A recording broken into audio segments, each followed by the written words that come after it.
Augmentation de luminosité, diminution de luminosité. Augmente, diminue, augmente, diminue, augmente, diminue. On augmente un peu, on diminue, on augmente encore bien et on rediminue. En fait, ça, il s'agit de l'utilisation de la commande PWM entre LabVIEW et Arduino. Alors, si vous voulez en savoir plus, suivez cette vidéo jusqu'à la fin.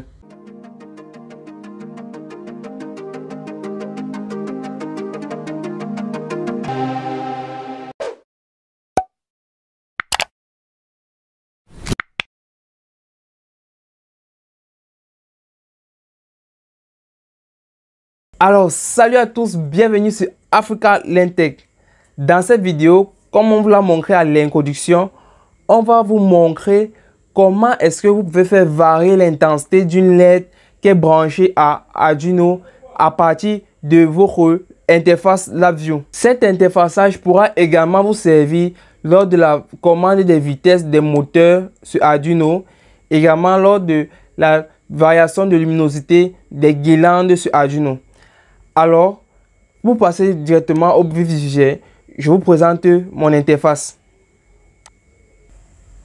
Voici donc notre interface LabVIEW qui a été ouverte. Ce qu'on va faire, c'est qu'on veut commander une LED. On peut faire varier l'intensité du LED en partant de notre interface Arduino. Alors, pour cela, on va utiliser le toolkit MakerHub de LabVIEW. Je vous ai expliqué ce qu'il faut pour pouvoir installer ce toolkit la vidéo passée. Alors, je vous incite à aller voir cette vidéo si vous voulez mieux comprendre cette base-là. Alors, tout d'abord, on va aller sur la fenêtre de programmation. Là, j'appelle le toolkit Lens de MakerHub.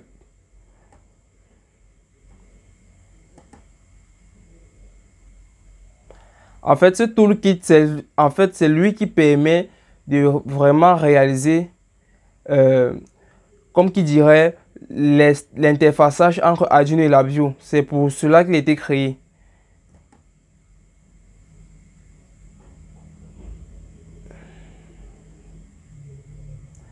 Et généralement, ce toolkit respecte une certaine, on va dire, une certaine syntaxe, un certain protocole. Et pour comprendre comment pouvoir l'utiliser, généralement, voilà ce qu'on fait. On utilise tout d'abord celui-ci. On prend, il vient du début. Je suis venu là, je prends MakerHub, j'ai choisi Open et après j'ai choisi Close. Ce sont les deux que j'ai choisis. Ensuite, maintenant, à l'intérieur, je vais faire entrer une nouvelle périphérique PWM. Voilà, j'ai fait entrer la nouvelle icône PWM et c'est donc ça la nuance. Je vous ai dit donc que on voudrait en sortir de nos Arduino pour pouvoir faire varier l'intensité lumineuse. Or, ici, avec l'Arduino, on n'utilise pas les signaux analogiques lorsqu'on veut faire varier une intensité en sortie ou une tension en sortie. On utilise les signaux PWM. C'est quoi les signaux PWM? Le PWM qui signifie encore Pulse Width Modulation. En français, modulation par largeur d'impulsion. Voici en fait plusieurs types de cycles de travail représentant les Pulse Width Modulation. Là, vous voyez duty cycle à 0%, c'est-à-dire cycle à 25%, cycle de travail à 50%, cycle de travail à 75% et cycle de travail à 100%. Là, on parle dans le cas où on se dit que on a en sortie une possibilité d'avoir 12 volts de façon maximale. Si on considère qu'on peut avoir 12 volts de façon maximale et 0 volts de façon minimale, alors, vous vous rendez compte, plus la largeur d'impulsion qu'on l'on met pour chaque période est grande, plus la tension en sortie est grande. Ici, donc, vous voyez différentes longueurs d'impulsion à l'état haut. Voici les états hauts. L'état haut, c'est en fait la partie, les grottes qui sont en haut. Vous voyez différentes longueurs et vous constatez que plus la longueur est grande, plus la tension est grande. Ici, il n'y a quasiment pas de longueur. C'est pour ça que c'est 0 volts. Or ici, on a une longueur qui représente 25% de la période de cette période. Alors si c'est 25% de cette période, on obtient donc 25% de la tension maximale. Vous savez, la tension maximale c'est 12 volts. Alors 25% de 12 volts c'est 3 volts. C'est pour ça ici que c'est 3 volts. Ici 50%. Ici on a un temps, on a une longueur ici de 50% par rapport à la période totale. 50% de 12 volts c'est 6 volts. Ici 75%, on a une longueur de haut de 75% par rapport à la période totale. 75% de 12 volts c'est 9 volts. Et maintenant on a 100% de la période totale ici à l'état haut. Quand on a 100% de la période totale à l'état haut, alors on a 100% de 12 volts qui est 12 volts. Donc c'est exactement comme ça que fonctionne le PWM dans ce cas-là. Maintenant, après avoir expliqué ce que c'est le PWM, on va continuer notre connexion. Maintenant, de façon très rapide, lorsqu'on veut regarder comment est-ce qu'on connecte ceci, vous pouvez venir ici, vous venez dans Help et vous montrez Show Contest Help. Vous cliquez sur Show Contest Help. Là, ça vous permet à chaque fois de voir comment vous devez brancher chacun des éléments. Là, vous venez maintenant, vous faites clic gauche. Ça vous explique comment est-ce qu'il se branche. Alors, on voit bien que ici,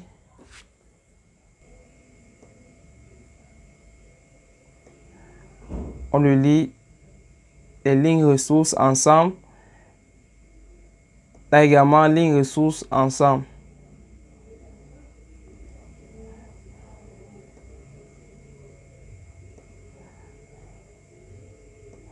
J'écarte un peu.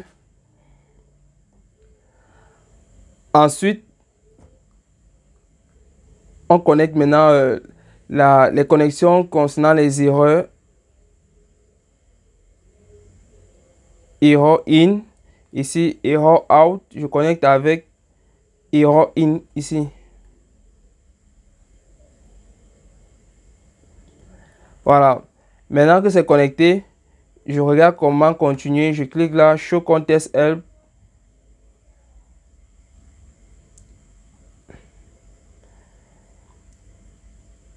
Ensuite, on me demande je dois ajouter un PWM channel ici, c'est-à-dire sur notre carte Arduino, je dois choisir une broche qui va pouvoir générer les signaux PWM.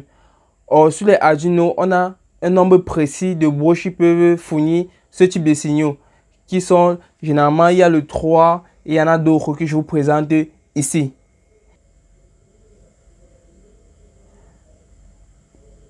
Maintenant, je viens sur PWM Channel, sur la connexion, je fais un clic droit. Et là, maintenant, je choisis créer une constante. Là, je porte la constante et je mets 3. En fait, je voudrais que ça soit à la broche 3.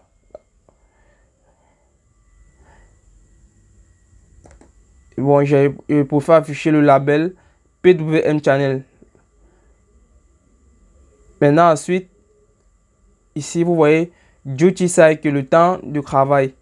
Et ce temps de travail compris entre, en fait, pas le temps de travail, le cycle de travail. Et le cycle de travail compris entre 0 et 1.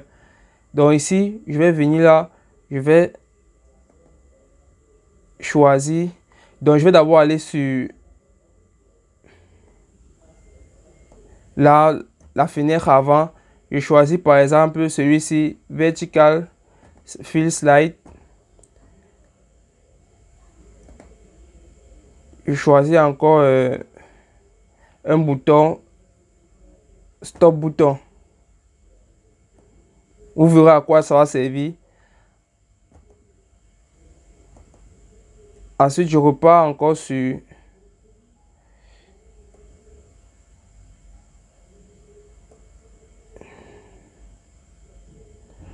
je repars sur ma face de travail. Là maintenant, voici les boutons qui sont apparus. Les boutons stop que j'ai créé et le bouton slide et la barre slide que j'ai créé. La barre slide est fournie les données entre 0 et 10. Vous voyez ici, là, ça part entre 0 et 10. Ici, je vais essayer de mettre entre 0 et 100. Donc je vais essayer que ce soit entre 0 et 100 qui fournit ces données. Vous voyez, si je mets ici, ça va aller en fait, vous voyez ici, en fait, c'est entre 0 et 10. Maintenant, je modifie donc ici.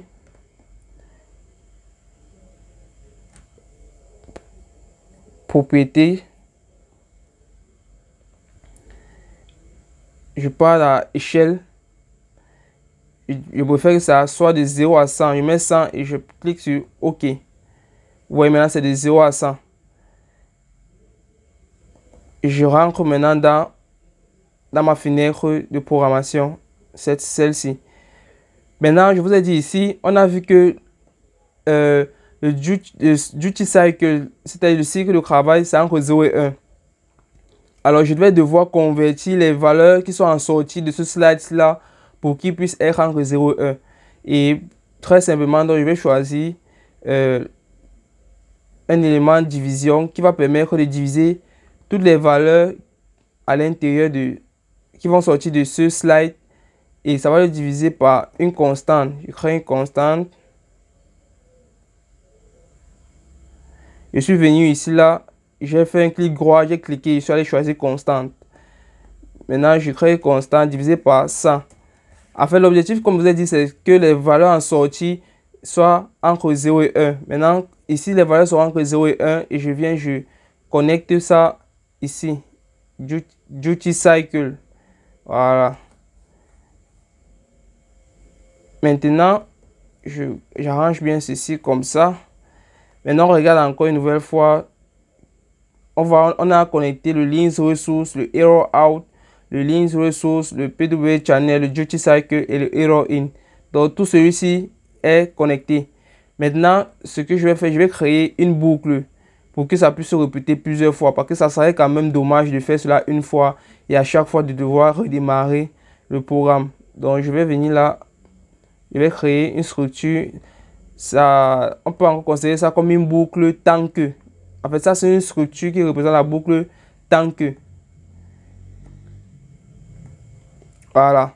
Et bien sûr, les deux éléments-ci, celui-ci et celui-ci, le open et le close doivent être en dehors de la boucle de programmation. Donc, en fait, la boucle tant que. Maintenant, je mets le bouton stop si que j'ai créé. On va maintenant voir à quoi il va nous servir. Ici, je prends ce bouton-ci. Ce bouton a été généré automatiquement avec notre boucle tant que. C'est la boucle. En fait, ce bouton correspond à la sortie de la boucle. C'est la condition pour sortir de la boucle. Or, pour moi, j'ai envie de sortir la boucle lorsque je clique sur le bouton stop. Donc, je vais ici, je connecte ces deux-ci là. Ça veut dire quoi? Ça veut dire que lorsque je vais cliquer ici sur le bouton stop, tac, et directement, je vais sortir de la boucle. Donc, c'est un peu ça. Donc, maintenant, je repars sur mon environnement de programmation. Voilà. Et maintenant, vu que une fois que j'ai créé ceci, chaque fois que on va faire un tour, vu que nous sommes dans une boucle while tant que, alors ça veut dire qu'on va faire plusieurs itérations. Mais là maintenant, j'ai envie de créer, j'ai envie que chaque itération prenne un nombre de temps défini. Ici, je viens sur wait. Je crée c'est une sorte de retard. J'aimerais bien que ça prend. Je viens ici, je clique ici devant sur millisecondes to wait. Je fais un clic droit, je crée constante. Je vais faire 100. Je vais mettre 100, ça correspond à 100 millisecondes. Donc chaque 0,1 seconde, on va faire un tour de boucle. Donc c'est assez rapide.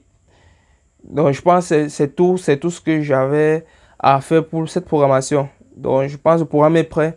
Maintenant on va aller vérifier. Donc je lance la simulation.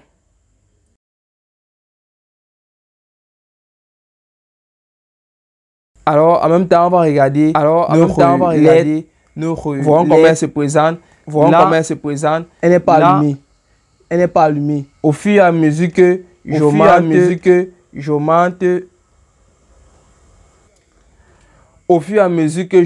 elle est censée s'allumer. Et là, vous allez être là, vous allez attendre que ça s'allume. Mais il y a une erreur. Vous voyez, ça ne s'allume pas. Et là, c'est la petite nuance à apporter sur ce travail. À chaque fois que vous allez vouloir faire une simulation entre LabVIEW et Arduino, vous devez à chaque fois revenir sur le tool, le Maker Hub, Lens Firmware Wizard. Et ici, vous devez reparamétrer ces connexions. Sinon, ça ne va pas marcher. Donc, on met Arduino Uno, Next. Si je viens, je choisis comme croix. Ben, si mon Arduino est branché. Et là, Next. Là, c'est en train de télécharger on peut dire un code sous forme .x pour pouvoir connecter les deux interfaces Arduino et LabVIEW. Voilà, maintenant c'est fini. Maintenant, on revérifie, on relance le code. Je mets d'abord à 0. Voilà, j'ai mis près de 0, je lance. Donc, on avance petit à petit, je relance le code. J'avance petit à petit. Mais là, qu'est-ce qu'on constate? Ça ne marche toujours pas. Pourquoi est-ce que ça ne marche pas? On revient. Je repars encore dans le code. Là, j'ai oublié ceci. En fait, je vais faire un show contest help.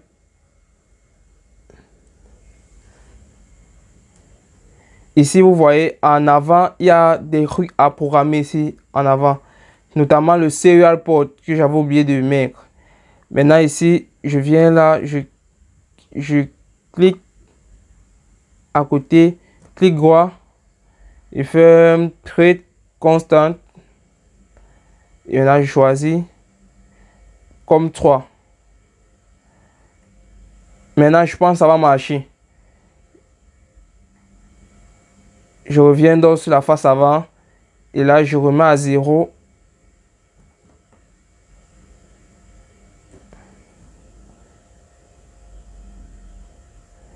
Et là, je remets donc à 0.